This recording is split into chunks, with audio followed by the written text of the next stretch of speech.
lado siniestro de la historia.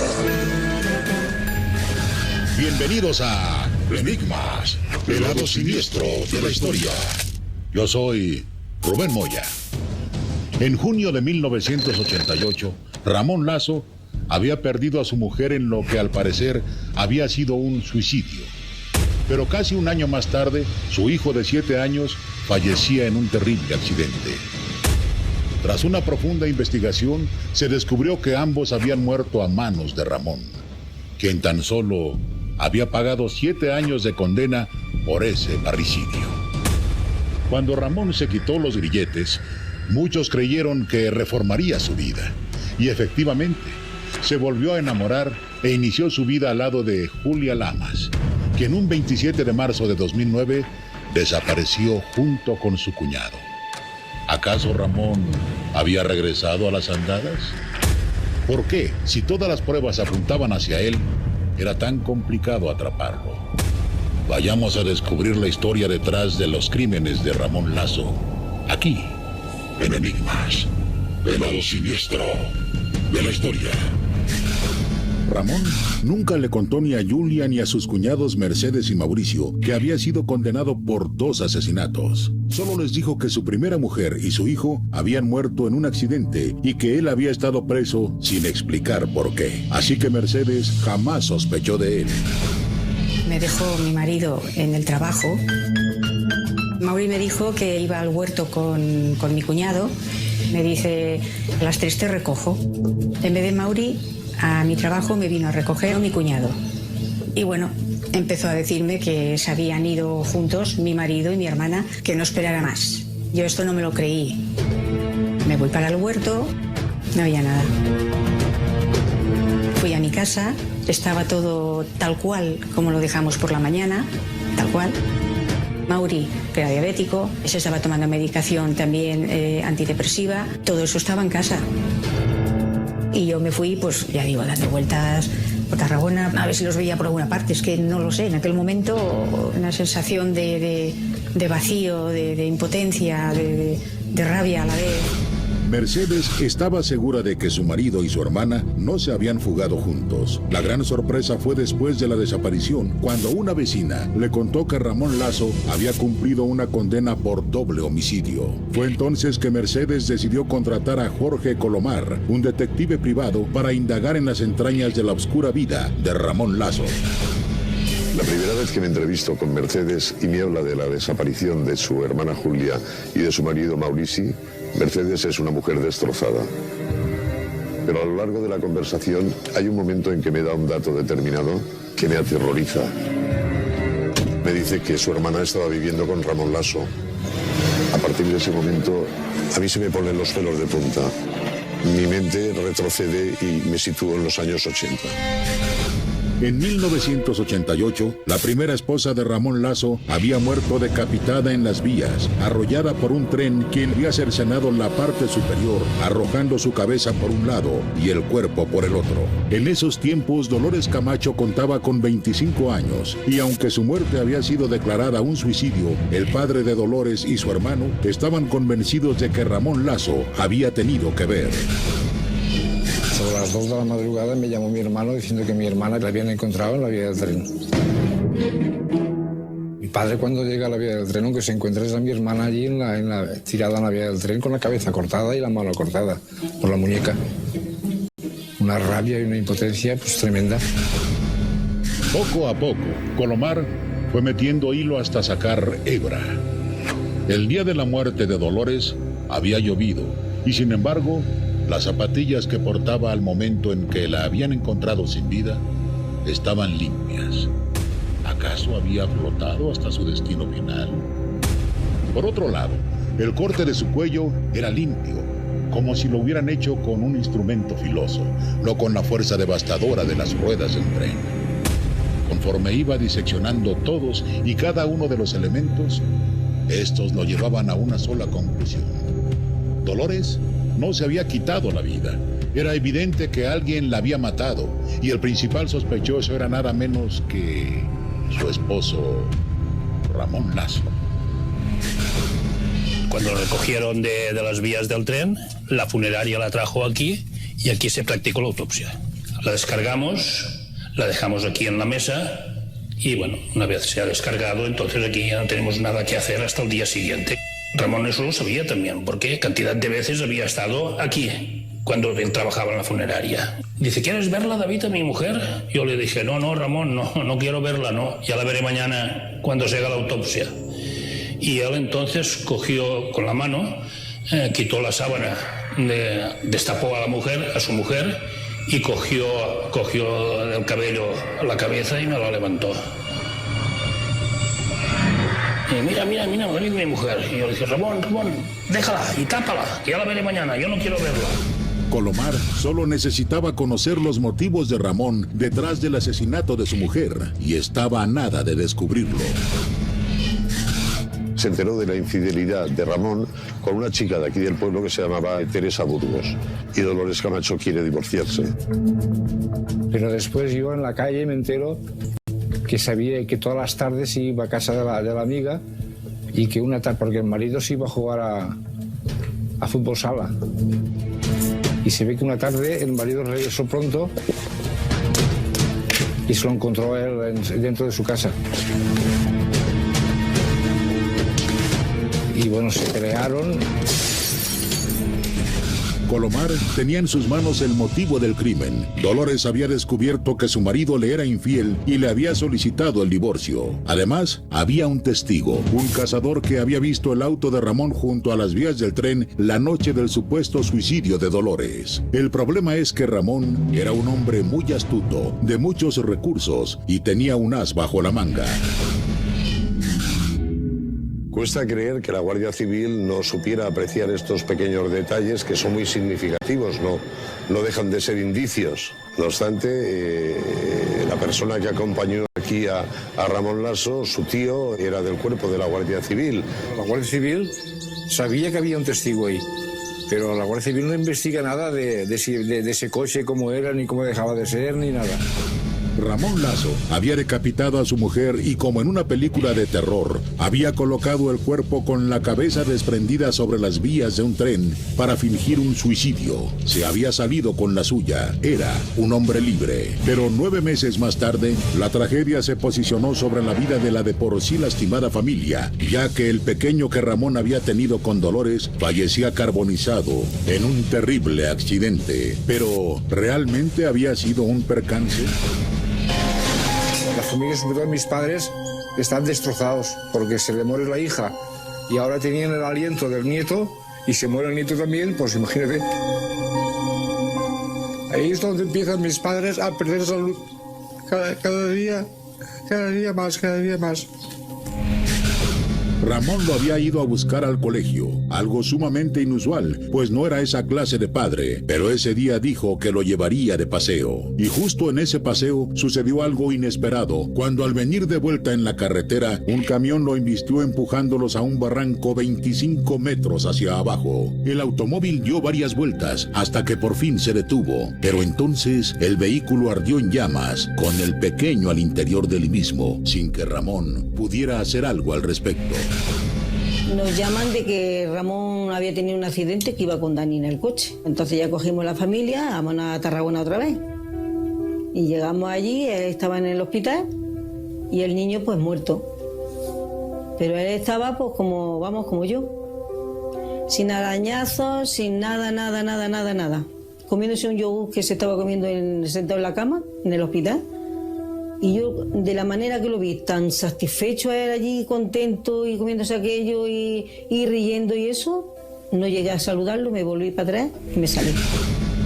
O Ramón era un hombre sobre el cual la desgracia se había posado, o era un tipo muy astuto para esconder sus crímenes. Jorge Colomar retomó el caso, pero debía ejecutar una investigación impecable, una prueba de la astucia de Ramón. Tenía que aventajarlo, incluso internándose en la cavernosa mente del criminal para descubrir cómo actuaba y qué lo motivaba. No era una, sino 2 muertes en condiciones sumamente extrañas, y en ambas situaciones, Ramón era el punto que las unía. ¿Acaso Ramón Laso lograría evadir la justicia o terminaría pagando por sus crímenes? Eso lo descubriremos al regresar del corte, aquí, en Enigmas, el lado siniestro de la historia. Enigmas, el lado siniestro de la historia. Una de las competencias totalmente en vivo de los Juegos Olímpicos. Sigue a los mejores atletas en su lucha por la victoria. A partir del 23 de julio a las 6 de la mañana y a la medianoche, Tokio 2020. Por Azteca 7. Disfruta de las competencias totalmente en vivo de los Juegos Olímpicos. Sigue a los mejores atletas en su lucha por la victoria. A partir del 23 de julio, a las 8:30 de la noche, Tokio 2020. Por A+. El programa con mayor impacto social en la televisión mexicana ahora en ADN 40. Jorge Garralda comanda un espacio dedicado a atender las denuncias de la sociedad mexicana, a quien corresponda. Consejo, ¿sabe qué? No se deje. Lunes a viernes a las 14 horas. ADN 40.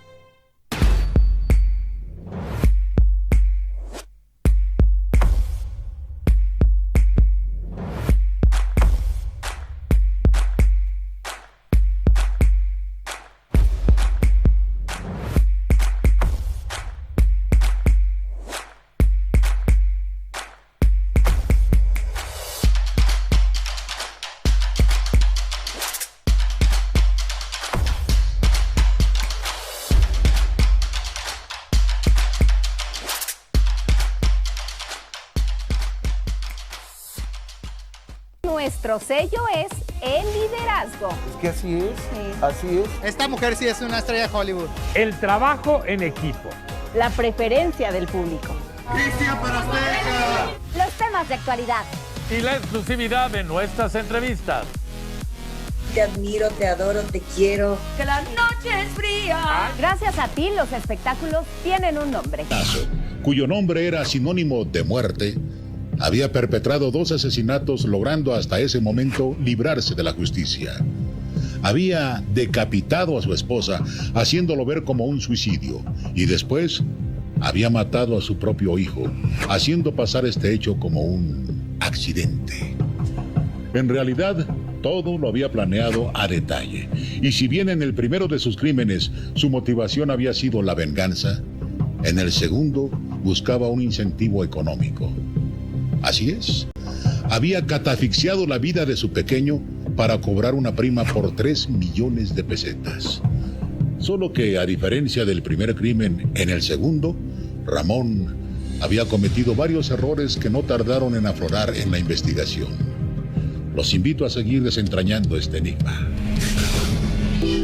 Cuando se sacó el coche del fondo del barranco, se pudo determinar que ese coche llevaba la primera puesta, o sea, la velocidad realmente no era superior a 10 kilómetros por hora. Cuando vemos el vehículo, vemos que los tapones tanto del aceite, el depósito de aceite como del depósito de gasolina, estaban fuera de su sitio. Y es una cosa muy rara porque son tipo bayoneta, o sea, enroscan tipo bayoneta, con lo cual, si hay algún tipo de explosión o arranca el tubo entero, el tapón solo es difícil que salga. Indica que es un trabajo manual. Todo indicaba que Ramón aprovechó que el niño dormía para bajarse del automóvil, meter primera, empujarlo hacia un barranco y sin remordimiento alguno, observar cómo ardía entre las llamas. Seguramente su hijo había despertado gritando de dolor y desesperación entre el fuego, pero eso a Ramón no le había importado. Nosotros pues enfocamos la investigación pensando en que el hilo conductor en los 2 casos, el marido de ella y el padre del niño, pues había sido el autor de ambas muertes. Él dice que va circulando con el vehículo a la altura de una curva, que se cruza con un camión, que le deslumbra con las luces. Del camión no tenemos ninguna constancia, ¿no? Pero aún suponiendo que el caso fuese cierto, yo como padre pienso, caray, yo tengo un accidente con mi hijo y aunque me queme, yo hago todo lo posible por sacarlo del coche. No me marcho del coche y lo dejo en su interior quemándose. Finalmente, los investigadores tenían pruebas suficientes para acusar a Ramón de la muerte de su hijo. Esto les dio los argumentos necesarios para reabrir el caso de Dolores Camacho y presentar una orden de exhumación. Me llegó una orden judicial de que tal día, a tal hora, hay que volver a hacer una segunda autopsia a la señora Dolores. Ya se notaba que iban todos más al tanto, lo miraban todo mucho más, se notaba la diferencia de uno a la otra. La segunda autopsia reveló todo lo que los primeros investigadores habían cubierto. Se confirmó que Dolores había sido cruelmente asesinada. El 1 de marzo de 1990, Ramón Lasso fue detenido y a pesar de su frialdad al declararse inocente, las pruebas presentadas en su contra lo señalaban como culpable. Finalmente se hacía justicia. El día 28 de diciembre de 1993, Ramón Lasso es condenado a 57 años de cárcel por el asesinato de su mujer Dolores y por el asesinato de su hijo Daniel.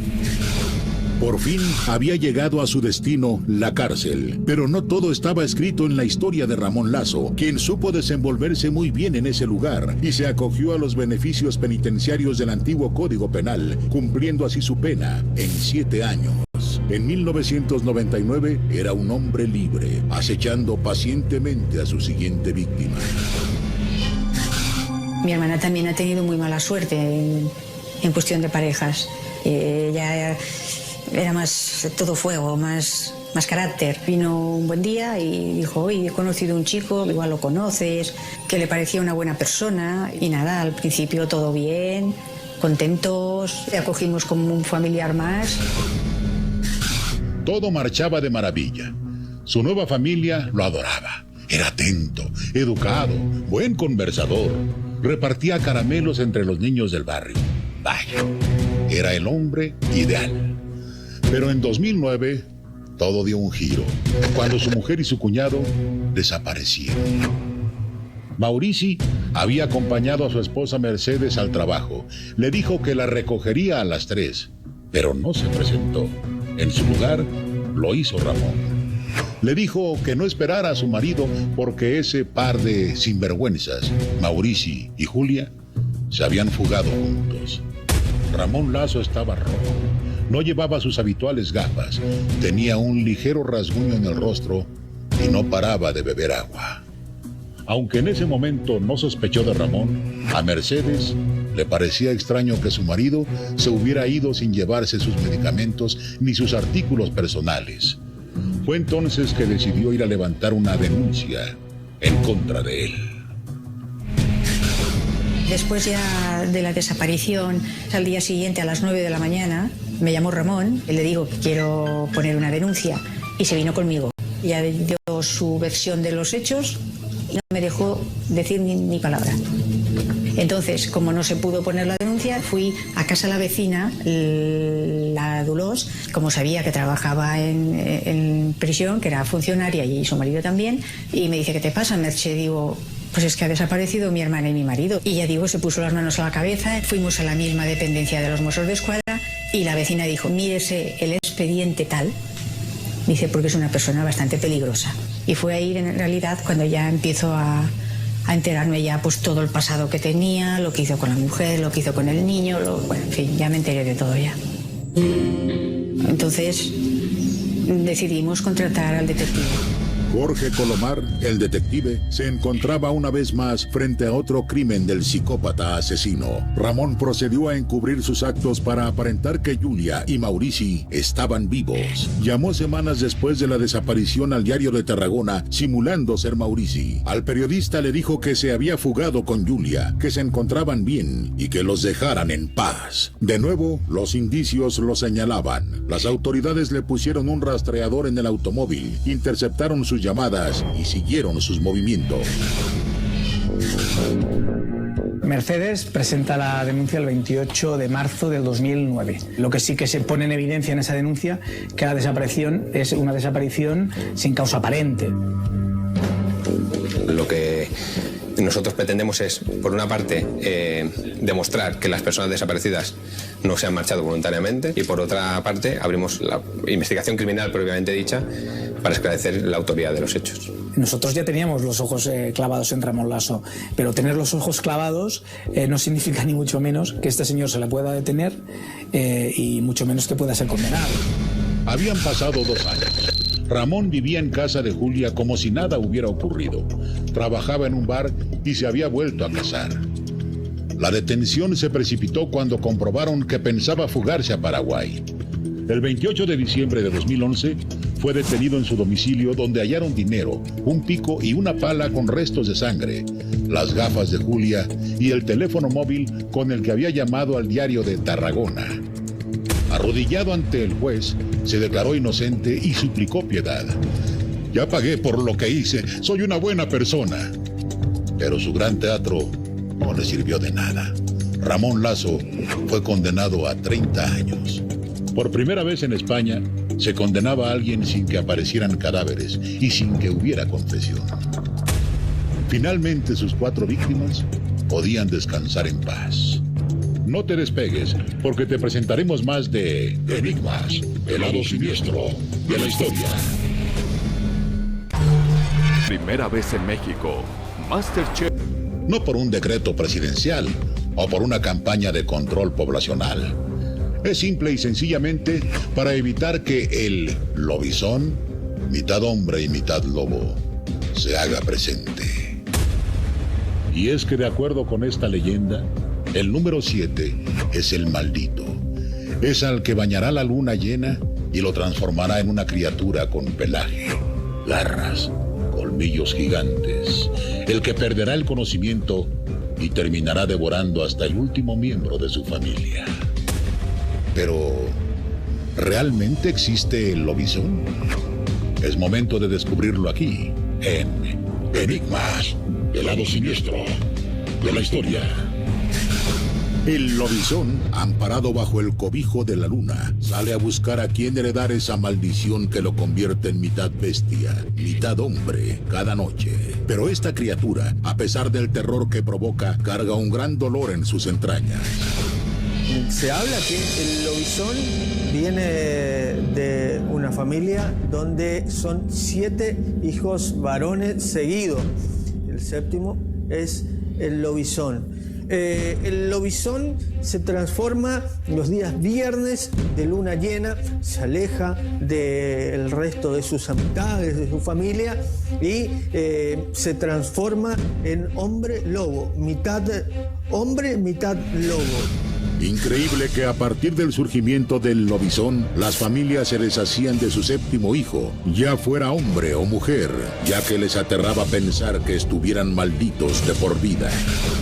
En el año 1948 creo que el general Juan Domingo Perón dicta un decreto por el cual los presidentes asumen el padrinazgo del 7º hijo varón o la 7ª hija mujer, de manera tal de evitar esto que era terrible, ¿no?